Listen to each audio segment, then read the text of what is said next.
আল্লাহ রাব্বুল আলামিন এই যে তিল তিল করে নফা থেকে রক্ত, রক্ত থেকে হাড়, হাড় থেকে আবার গোশত, গোশত থেকে হাড়, আবার গোশত এবং হাড়ে মিশ্রিত করে একটা মানুষ 10 মাস 10 দিন লাগিয়ে মায়ের পেটের মধ্যে তৈরি করেছেন। এটা একদিন দুই দিনে হয় না, 10 মাস 10 দিনে হয়েছে। এই 10 মাস 10 দিন বাচ্চাকে মায়ের পেটের মধ্যে রাখতে মায়ের কত কষ্ট হয়েছে জানেননি? মা যখন খেতে গিয়েছে তখন এই বাচ্চা, এই যে হাড় তৈরি হচ্ছে, মাথা তৈরি হচ্ছে, কান তৈরি হচ্ছে, আস্তে আস্তে বাচ্চাটা যখন যখন প্রাণ এসেছে তখন বাচ্চাটা মায়ের পেটের মধ্যে নড়াচড়া করে। এই নড়াচড়াটা স্বাভাবিক নয়, মায়ের জন্য একটা অস্বাভাবিক অবস্থা ছিল। বাচ্চা যখন মুখের মধ্যে দিবে, হঠাৎ করে মায়ের পেটের মধ্যে সন্তান যখন লড়ে উঠেছে, লাথি মেরেছে, হাত নাড়া দিয়েছে, মায়ের কলিজার মধ্যে ব্যথা লেগেছে।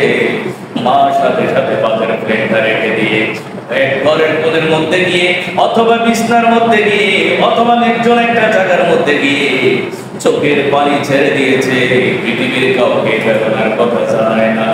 ঘরের পাশের কেউ যদি এসে বলে, বন্ধু বোন কেন তুমি কাঁদো, দুঃখ কি, কি হয়েছে, কিচ্ছু বলে না, বলে মন খারাপ বা শান্তি লাগে না, কিন্তু তারপরে বলে না আমার বাচ্চা আমাকে লাথি মেরেছে, আমার বাচ্চার যন্ত্রণা আমি কাঁদতেছি, এই কথা বলে না। কোন পৃথিবীর মা এই কথা বলে না।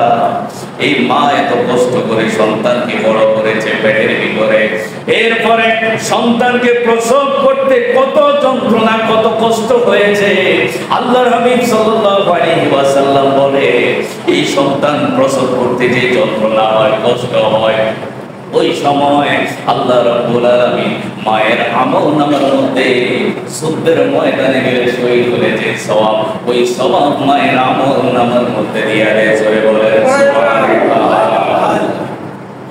এরপরে আল্লাহ রাব্বুল আলামিনের প্রিয় হাবিব বলেন, মা সন্তানকে প্রসব করতে গিয়ে যদি দুনিয়া থেকে বিদায় হয়, সাথে সাথে মায়ের আমলনামার মধ্যে শহীদ হওয়ার সওয়াব দিয়া দেয়। এই মা কোনদিন জাহান্নামে যাবে না, এই মা জান্নাতি। সুবহানাল্লাহ। আর মায়েরা, বাবারা, এই মাকে কষ্ট দেয় এমন সন্তান পৃথিবীতে আসে না, অসংখ্য আছে, অসংখ্য আছে। মাকে কষ্ট দেওয়া যাবে না। আপনি অনেক সময় লেখাপড়া করে অনেক বড় শিক্ষিত হয়ে যাইতে পারেন, মা লেখাপড়া করতে পারে নাই, অবগতন ছিল অথবা পরিবেশ ওইরকম ছিল না, মা একটু উল্টা সিধে এদিক সেদিক কথা বলতেই পারে, বলা স্বাভাবিক, পরিবেশ মাকে ওইভাবে তৈরি করেছে। আপনি শিক্ষিত হয়ে গিয়েছেন, সব কিছু বুঝেন, বোঝার ক্ষমতা আপনার আছে, মায়ের হয়তো ওই ক্ষমতা নাই, মা ভাগ করতে গিয়ে হয়তো উল্টা সিধা করে ফেলেছে। আপনি মনে কষ্ট নিয়েন না, মনে কষ্ট নিয়েন না, একটু সুন্দর করে মাকে যদি পারেন বুঝাইবেন, না হলে একদিকে চলে যাবেন, তারপরও মাকে কষ্ট দিবেন না। কারণ আল্লাহ রাসূল সাল্লাল্লাহু আলাইহি ওয়াসাল্লাম বলেছেন, রিদা রাব্বি ফি রিদাল ওয়ালিদাইন ওয়া সাখাতু রাব্বি ফি সাখাতিল ওয়ালিদাইন। মা বাবার সন্তুষ্টি হলো আল্লাহর সন্তুষ্টি, আর মা বাবার কষ্ট মানে হলো আল্লাহ রাব্বুল আলামিন কষ্ট পায়। সুতরাং আল্লাহ রাব্বুল আলামিনের কুদরতি মনে কষ্ট দিলে আপনি জান্নাত পাবেন না, মায়ের মনে কষ্ট দিলে আপনি আল্লাহর সন্তুষ্টি অর্জন করতে পারবেন না। মা বাবাকে যদি সন্তুষ্ট করতে পারেন, আল্লাহ রাসূল আপনার উপর সন্তুষ্ট হয়ে যাবে, আর মা বাবা যার উপর সন্তুষ্ট থাকবে, মহান আল্লাহ খুশি হয়ে তাকে জান্নাতটা দিয়ে দিবে। আপনারা বাইজিদ বুস্তামি রাদিয়াল্লাহু তাআলা কথা জানেন। বাইজিদ বুস্তামি তিনি আল্লাহর ওলি হয়েছেন একমাত্র মায়ের দোয়ায়। সুবহানাল্লাহ। আর ওলিদের কেমন ওলি? সুলতানুল আরিফিন, ওলিদের সরদার হয়ে গিয়েছে।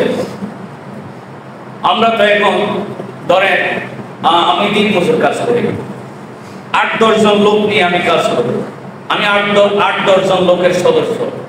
এখন যদি আমাকে যেই মালিকের আন্ডারে কাজ করবো, ওই মালিক যদি আমাকে দায়িত্ব দেয়,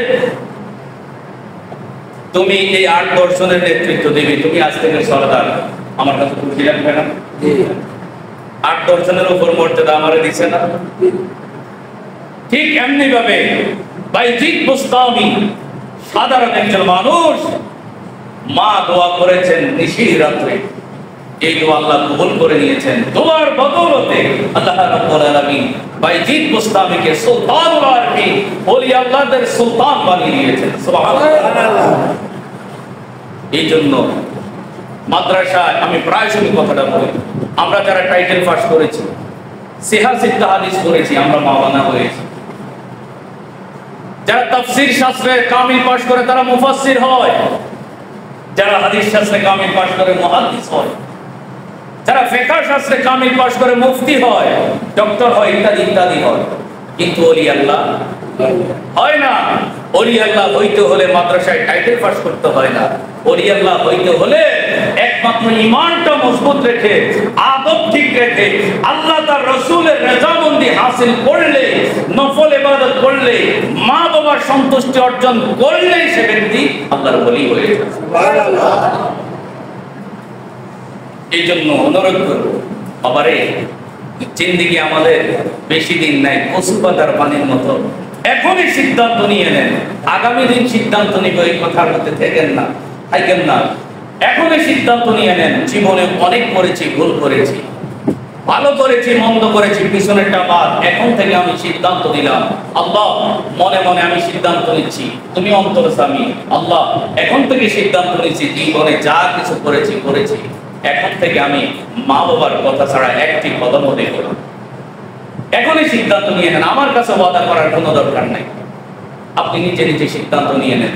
মা যদি থাকে কবরে, বাবা যদি থাকে কবরে, প্রত্যেক জুমার দিন মায়ের কবরের পাশে, বাপের কবরের পাশে গিয়ে বলেন যে মা গো, বাবা গো, তোমাদেরকে অনেক জ্বালাইছি, কষ্ট দিয়েছি, তোমরা একটু আল্লাহর কাছে বলো না, আমি তো দুনিয়াতে বড় কষ্ট পাচ্ছি। মা বাবা আল্লাহর কাছে বলো, আমাকে তোমরা মাফ করে দাও, আমি অনেক কষ্ট দিয়েছি আপনাদেরকে, তোমাদের সন্তুষ্টি অর্জন করতে পারি নাই, আমাকে তোমরা মাফ করে দাও। এবং ওদের জন্য দোয়া করে দিবেন, আল্লাহর শেখানো দোয়া, রব্বির আনহুমা কামা রব্বায়ানি সগীরা। হাদিস শরীফের মধ্যে এসেছে, এইভাবে যদি সন্তান মায়ের কবরের পাশে, বাপের কবরের পাশে যদি হাত তুলে দোয়া করে এবং চোখ থেকে যদি পানি ছেড়ে দেয়, ওই পানি নাকের ডগা বেয়ে নাকের অর্ধেক পর্যন্ত পৌঁছার আগে আল্লাহ রাব্বুল আলামিন সন্তানকে সহ তার মা বাবাকে আল্লাহ রাব্বুল আলামিন মাফ করে। সুবহানাল্লাহ। এই জন্য মা বাবার সন্তুষ্টি অর্জন করা দরকার আছে না নাই? পৃথিবীতে এমনও মা আছে, এমনও বাবা আছে, এটা না বললে হয়তো আরেকদিন সন্তানের হক আসা পর্যন্ত আল্লাহ আমার বাসায় রাখলে না, বলতে পারলাম না, আজকে শেষ। পৃথিবীতে এমনও মা আছে জন্মগতভাবে তারা আমাদের মা, খারাপ বলতে পারি না, কিন্তু স্বার্থবাদী মা আছে, সন্তানকে ডাস্টবিনে ফেলে দিয়ে অন্য স্বামীর সাথে চলে যায়, আছে না? এমনও স্বার্থবাদী মা আছে ছেলেদের উপরে অমানুষিক আচরণ করে। মাদেরও হুঁশিয়ার হওয়ার দরকার আছে না? তবে আমি আপনি সন্তান হিসেবে মাকে খারাপ বলতে পারবো না। হযরত আবু হুরায়রা রাদিয়াল্লাহু তাআলা আনহু, তিনি মুসলমান হওয়ার কারণে তিনার মা খুব অত্যাচার করতো, হুজুরের কাছে বিচার দিতে গেছে, হুজুর তোমার মা মারছে, আমি কি বিচার দেব? দোজাহানের বাদশা তিনি কয় আমি কি বিচার করবো? সুবহানাল্লাহ বলবেন না? তাহলে মায়ের বিচার পৃথিবীর কোনো আদালতে হয় না। খেয়াল রাখবেন, এখান থেকে শিক্ষা নেওয়ার আছে।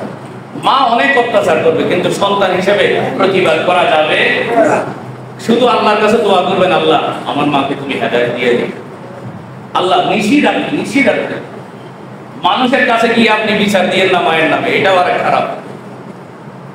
নিশিরাত্রে আল্লাহর কাছে বলবেন, আল্লাহ আমার মাকে তুমি সহজ রাস্তাটা দেখাই দিও। দেখবেন 10 দিন বলেন, একদিন কবুল হয়ে যাবে। আমিন বলেন। অনেক বাবা আছে স্বার্থবাদী বাবা, সন্তানের দিকে না তাকাইয়া আরেক বিবি নিয়ে, অন্যান্য পৃথিবীর আরাম আয়েশ নিয়ে থাকে, সন্তানের দিকে ভালো মতো তাকায় না, আছে না নাই? আছে। আমি ইঙ্গিতে কথা বলছি, আপনারা বুঝে নেবেন। আবার সম্পত্তির বিষয়টা, আপনি সন্তান জন্ম দিয়েছেন, আপনি বাবা হয়েছেন, এই সন্তান আপনার উপরে হক পাওনা আছে। শুধু সম্পদ না, এই সন্তানকে লেখাপড়া করাবেন, ভরণ পোষণ দিবেন, এই সন্তানের দায়িত্ব আপনার উপরে। কিন্তু সন্তানকে লেখাপড়া করাইলেন না, বুঝলাম অভাব অনটন ছিল। সন্তানকে সদ আচরণ তো দিতে পারেন, আপনি সন্তানের সাথে সদ আচরণটাও করলেন না। এই সন্তান সদ আচরণ না পাওয়ার কারণে এই সন্তান অমানুষ হবে। বাপ থেকে সন্তান শিক্ষা লাভ করে, মনে রাখবেন। বাবা যেমন করবে সন্তান এমন শিখবে। এরপরে শেষ বাপের যে সম্পত্তি, এটার মধ্যে সন্তানের হক আছে না নাই? এটা সিদ্ধান্ত কার? আল্লাহ রাব্বুল আলামিন বলে দিয়েছেন, লিযাকারু মিসলু হাযযিল উনসাইন, দুই বোনে যেরকম অংশ পাবে এক ভাই এরকম অংশ পাবে। এরকম ভাবে আল্লাহ রাব্বুল আলামিন বন্টন নীতি কোরআন শরীফে দিয়ে দিয়েছেন। কিন্তু আপনি বাবা, দুই সন্তান থাকলে এক সন্তানকে আপনি দিয়েছেন, আর এক সন্তানকে দেন নাই, আপনি সন্তানের উপর ইনসাফ করতে পারেন না।